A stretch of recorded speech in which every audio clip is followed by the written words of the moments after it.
Verão de 2014. Costa búlgara do Mar Negro.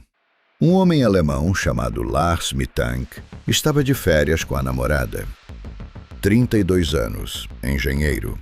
Nada na sua ficha médica sugeria instabilidade. Nada no seu comportamento sugeria medo. Até o dia da briga. Praia de Sunny Beach. Areia quente, água morna. O tipo de lugar onde europeus vão para esquecer o inverno. Lars e a namorada, Jana, tinham alugado 2 espreguiçadeiras perto da água. Era uma terça-feira, tarde começando a cair, aquela luz dourada de fim de agosto. Jana estava lendo. Lars tinha ido comprar água na barraca de praia, a uns 20 metros de distância. O que aconteceu nos próximos 3 minutos foi testemunhado por pelo menos 15 pessoas. Todas contaram a mesma história básica. Lars voltava com 2 garrafas de água quando esbarrou num homem búlgaro. Esbarrou forte. As garrafas caíram na areia. O búlgaro, identificado depois como Dimitar Petrov, 28 anos, trabalhava numa construção perto dali. Virou-se irritado. Disse alguma coisa em búlgaro. Lars se desculpou em inglês. Tentou contornar. Dimitar empurrou o peito dele. Testemunhas disseram que Lars levantou as mãos. Postura defensiva. Não queria briga. Mas Dimitar estava alterado. Provavelmente bêbado. Empurrou de novo. Aí Lars empurrou de volta. E Dimitar socou o rosto dele. Lars caiu na areia. Caiu mal. A cabeça bateu numa pedra meio enterrada. Sangue começou a escorrer da têmpora esquerda. Jana gritou, correu até ele. Dimitar olhou para baixo por 1 segundo. Testemunhas dizem que ele pareceu assustado com o próprio ato. E então saiu andando rápido. Não correu, apenas saiu. Ninguém chamou polícia. Esse tipo de briga na praia acontece. Turistas bêbados, locais irritados com turistas. É desagradável, mas não é incomum. Lars ficou no chão por talvez 20 segundos. Jana estava ajoelhada ao lado dele, dizendo o nome dele, tentando ver o ferimento. Ele abriu os olhos. Testemunhas dizem que ele parecia confuso. Olhava em volta como se não reconhecesse onde estava. Jana perguntou se ele estava bem, se conseguia ficar em pé. Ele não respondeu imediatamente. Um casal inglês que estava perto se aproximou. Ofereceram ajuda. Tinham um kit de primeiros socorros no carro. Jana agradeceu. Disse que ia levar Lars de volta ao hotel, que ia colocar gelo, que se não melhorasse, iam ao hospital. Lars deixou Jana ajudá-lo a levantar. Ele cambaleou um pouco, tocou a têmpora, olhou o sangue nos dedos. E então disse algo em alemão. Jana não repetiu exatamente o que ele disse para a polícia depois, mas outras testemunhas alemãs que estavam perto ouviram. Ele disse, eles viram. Jana perguntou, quem viu, amor? Lars não respondeu. Apenas continuou olhando para a praia, como se procurasse alguém. Eles voltaram para o hotel. Quarto no 5º andar, vista para o mar. Jana limpou o ferimento. O corte não era profundo, tinha parado de sangrar. Ela perguntou se ele queria ir ao hospital. Lars disse que não. Disse que era só uma pancada, que ia ficar bem. Mas não olhava para ela quando falava. Jana depois descreveu que ele parecia distante, como se parte dele ainda estivesse na praia. Ela sugeriu que tirassem uma soneca, que o calor e o choque tinham sido demais. Lars concordou. Eles se deitaram. Jana cochilou por uns 40 minutos. Quando acordou, Lars estava sentado na beirada da cama, de costas para ela, olhando a porta do quarto. Ela tocou o ombro dele. Ele se virou. E Jana viu algo no rosto dele que a fez sentir frio. Ela não soube descrever direito depois. Disse que os olhos dele estavam diferentes, mais largos, como se ele tivesse visto algo que não podia dizer. Lars, ele segurou a mão dela e disse com a voz completamente calma: algo está errado comigo. Quando o paramédico finalmente conseguiu fazê-lo sentar, Lars estava tremendo. Não do jeito que alguém treme de medo comum. Era algo mais profundo. Como se cada músculo do corpo dele estivesse recebendo ordens contraditórias ao mesmo tempo. O médico do aeroporto, Dr. Petrov, era veterano. 23 anos trabalhando naquela clínica pequena, entre os portões de embarque e a área de bagagens. Ele tinha visto tudo. Ataques cardíacos, overdoses, crises de pânico em lua de mel. Mas ele se lembra de Lars de um jeito diferente. Ele não parava de olhar para a porta. Petrov me disse anos depois. Não de vez em quando, constantemente, como um animal encurralado. A primeira coisa que Petrov notou foi a testa. Um corte profundo logo acima da sobrancelha esquerda, ainda sangrando. O tipo de ferimento que acontece quando o crânio encontra superfície dura em velocidade. Preciso limpar isso, Petrov disse em inglês pausado. Lars não respondeu. Só continuou olhando para a porta. Para o corredor além da porta. Para as sombras que se moviam do lado de fora. Quando Petrov tentou tocar o ferimento, Lars recuou tão violentamente que derrubou a bandeja de instrumentos. Eles estão lá fora, Lars disse. A primeira frase completa desde a briga. Quem está lá fora? Lars não respondeu. Só ficou olhando para a porta com uma expressão que Petrov descreveria depois como conhecimento absoluto. Não paranoia, conhecimento. Petrov começou o exame neurológico básico. Pupila esquerda ligeiramente dilatada. Reflexos normais. Mas quando pediu para Lars seguir o dedo com os olhos, Lars não conseguiu. Não porque não quisesse, porque seus olhos continuavam sendo puxados de volta para a porta, como imã. Você bateu a cabeça forte, Petrov disse. Preciso que você fique aqui por observação. Pode ser concussão. Lars balançou a cabeça. Não como discordância, como recusa existencial. Não posso ficar aqui. Por que não? Porque eles sabem onde estou. Petrov olhou para os papéis na prancheta. Lars Mittank, 28 anos, engenheiro de Hamburgo. Sem histórico psiquiátrico. Sem medicações além de amoxicilina. Prescrita 3 dias antes por uma infecção respiratória. Era uma informação pequena. O tipo de coisa que médico anota por protocolo e esquece. Mas Petrov não esqueceu. Você está tomando os antibióticos direitinho? Ele perguntou. Lars piscou. Primeira vez que fazia contato visual real. Sim, 3 vezes ao dia. Algum efeito colateral? Tontura, náusea? Lars hesitou.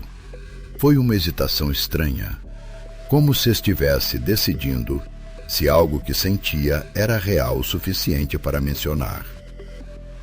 Às vezes parece que as coisas estão mais rápidas ou mais lentas. Não sei explicar. Petrov anotou isso. Reação adversa possível. Dissociação temporal é rara com amoxicilina, mais documentada em literatura. Mas aquilo explicava o terror nos olhos de Lars, explicava a certeza. Enquanto Petrov limpava o ferimento, Lars começou a falar. Não com Petrov, consigo mesmo. 3 deles, ele murmurou. Vi 3. Mas pode ter mais. Sempre tem mais. 3 quem? Lars olhou para Petrov como se tivesse esquecido que ele estava ali. Os homens da praia. Petrov parou. Que homens da praia? Os que estavam me observando. Ontem e anteontem. Eles ficavam só olhando. Isto era novo. Lars não tinha mencionado isso antes. Para ninguém. Você contou isso para a polícia? Lars riu. Foi um som horrível, sem humor nenhum. A polícia não pode fazer nada. Como você prova que alguém estava te observando? Como você prova a intenção no olhar de alguém? Petrov terminou de enfaixar a testa. Suas mãos estavam firmes, mas sua mente estava acelerada. Ele conhecia trauma craniano. Conhecia como o cérebro machucado pode fabricar padrões onde não existem. Transformar coincidência em conspiração. Mas também conhecia o Mar Negro. Conhecia as histórias. Turistas que desapareciam. Gangues que operavam nas praias. Gente que sumia depois de confusão em bar. Lars, Petrov disse, escolhendo as palavras com cuidado. Você quer que eu chame a polícia de novo? Para falar sobre esses homens? Lars ficou completamente imóvel. Depois sacudiu a cabeça devagar. Não adianta. Se eles querem me encontrar, vão me encontrar. Quem são eles? Lars olhou direto nos olhos de Petrov. E o que o médico viu ali, ele nunca conseguiu descrever direito depois. Não era loucura, pelo menos não parecia. Era outra coisa. Algo entre certeza absoluta e terror absoluto. Não sei, Lars disse, mas eles sabem quem sou. Petrov fez mais algumas perguntas. Protocolo. Nome de contato de emergência. Endereço do hotel. Lars respondeu tudo mecanicamente, mas seus olhos nunca pararam de voltar para a porta. Quando Petrov saiu da sala por 30 segundos para buscar formulário de liberação, ele ouviu o barulho. Cadeira arrastando. Passos rápidos. Quando voltou, Lars tinha ido. As câmeras de segurança capturaram tudo. Lars saindo da clínica em passo acelerado, depois correndo, olhando para trás a cada 3, 4 passos. Não olhando para lugar específico, olhando para tudo, para todos, como alguém que sabe que está sendo caçado, mas não sabe de que direção a morte vai vir.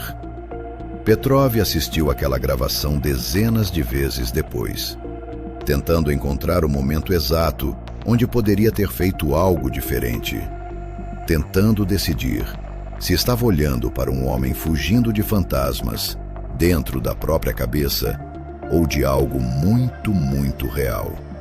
Ele nunca conseguiu decidir. Ninguém conseguiu.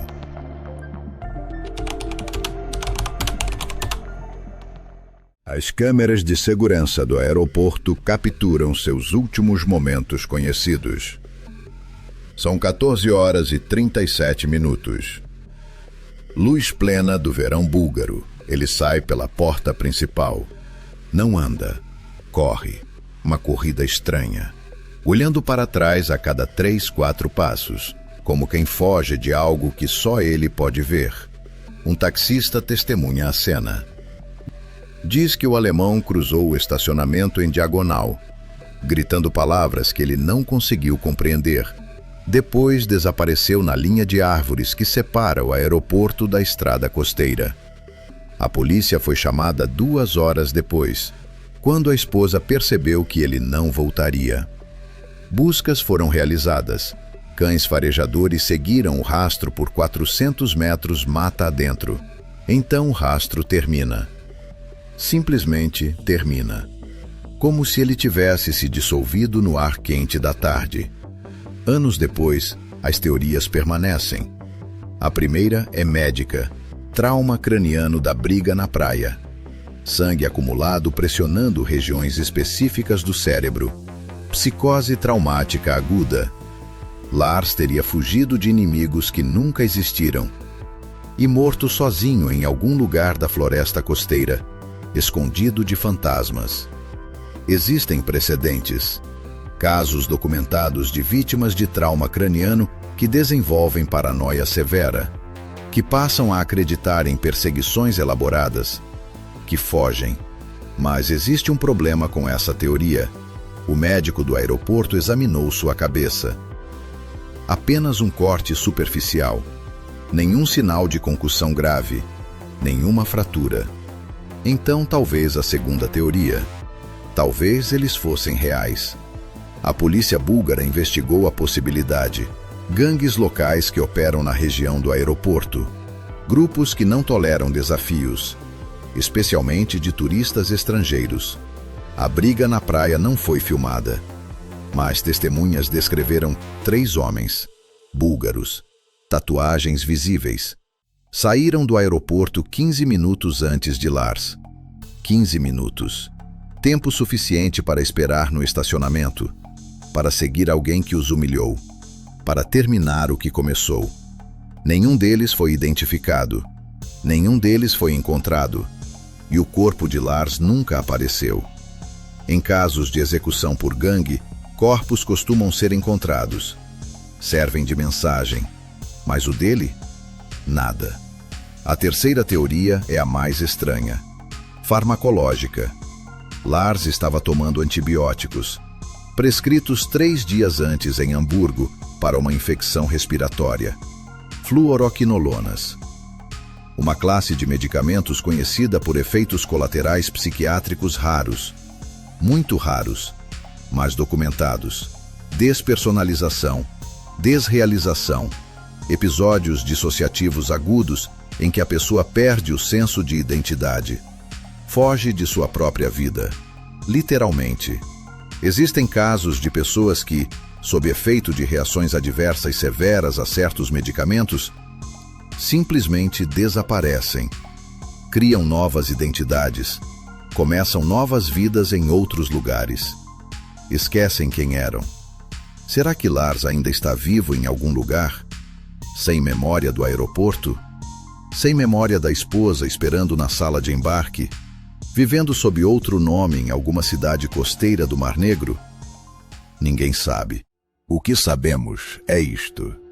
Às 14h37 de uma tarde de verão, sob luz plena, um homem correu para as árvores. Ele olhava para trás, constantemente, como quem é caçado. Mas por quê? Por quem? Era o trauma falando? Eram os medicamentos? Ou eram 3 homens búlgaros com tatuagens e memória longa? A resposta morreu com ele. Ou se perdeu em sua mente fragmentada. Ou está enterrada em algum lugar que ninguém procurou direito. A esposa de Lars voltou para a Alemanha 3 semanas depois. Sozinha. Sem corpo para enterrar. Sem resposta para dar aos filhos. Disse à polícia que, nos minutos antes de Lars sair do aeroporto, ele não parecia assustado. Parecia convencido. E talvez seja essa a parte mais perturbadora. Ele não estava em pânico irracional. Lars Mittank estava fugindo de algo em que acreditava completamente. Algo que para ele, naquele momento, naquele estacionamento iluminado pelo sol do meio da tarde, era absolutamente real. Lars desapareceu entre as árvores e nunca mais foi visto. As teorias permanecem, todas plausíveis, nenhuma comprovada. E a pergunta que ninguém conseguiu responder: de quem exatamente Lars Mittank estava fugindo naquele estacionamento ensolarado? Esse caso permanece não resolvido. Nenhuma das teorias foi confirmada.